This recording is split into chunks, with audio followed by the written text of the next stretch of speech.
Hello and welcome. I'm Pam Musser, and today is day 35 out of the 40 days that I have been reading 1 Corinthians 13.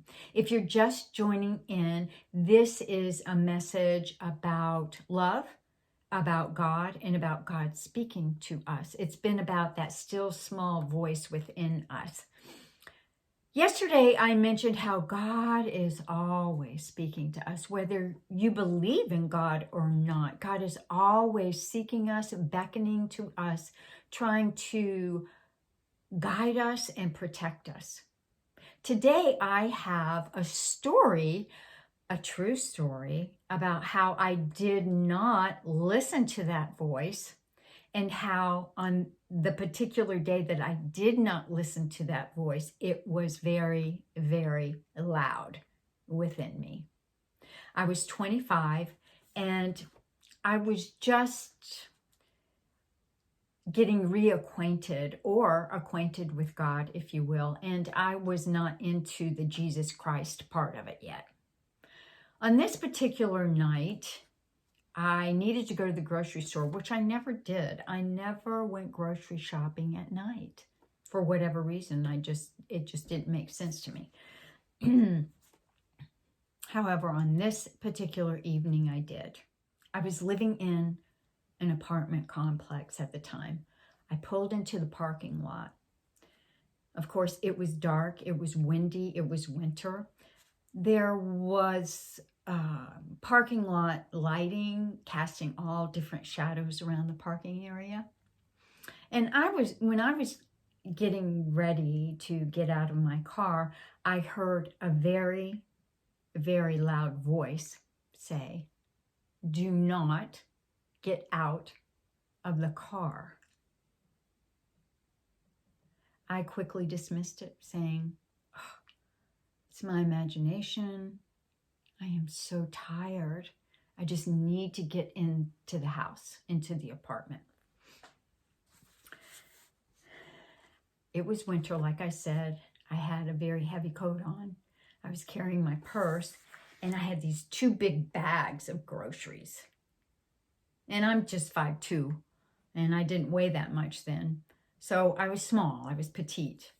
Here I was, approaching the entry to the apartment complex when suddenly these two huge men jumped me. They tried to rob me. They tried to get my purse. And I just started screaming. And someone from the complex came out and started screaming at them as well. That was hard to get over. It took me years, but I learned something about that, and that was to pay attention to that voice. It changed me, and I never thought it would be part of a story that I would share, but it's very important for you to know God's voice is real. It is so real. It wants you and wants to protect you and guide you. And Jesus does too. And the Holy Spirit, they all are working together, beckoning you, seeking you, saying, "Come here," chasing after you in all sorts of ways that, I discounted it all the time. I just want to save you a little time to not discount it. That's silly, I know. Never mind. Anyway, today I'm going to read once again 1 Corinthians 13 out of the Living Bible translation. I really like this. Here we go. "If I had the gift of being able to speak in other languages without learning them and could speak in every language there is in all of heaven and earth, but didn't love others, I would only be making noise. If I had the gift of prophecy and knew all about what is going to happen in the future, knew everything about everything, but didn't love others, what good would it do? Even if I had the gift of faith so that I could speak to a mountain and move it and make it move, I would still be worth nothing at all without love.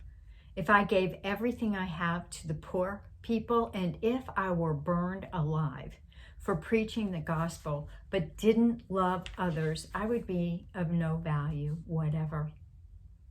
Love is very patient and kind, never jealous or envious, never boastful or proud, never haughty or selfish or rude.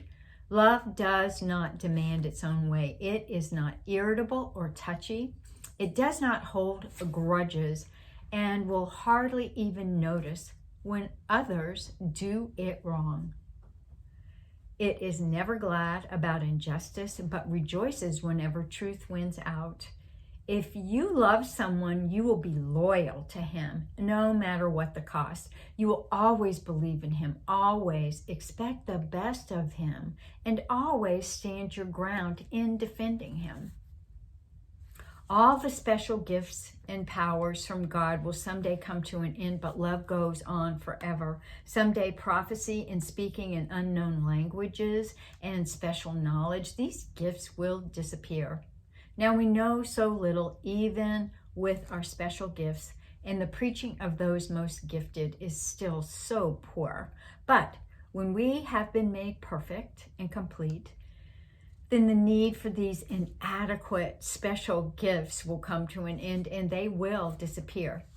It's like this.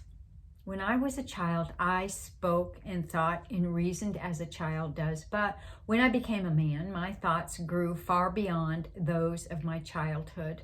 And now I have put away the childish things. In the same way, we can see and understand only a little about God now, as if we were peering at his reflection in a poor mirror. But someday we are going to see him in his completeness, face to face.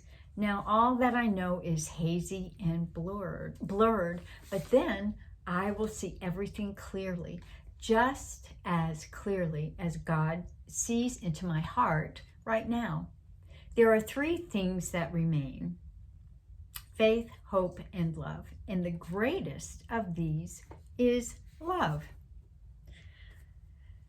Thank you for joining in today. Remember, listen to that little still small voice.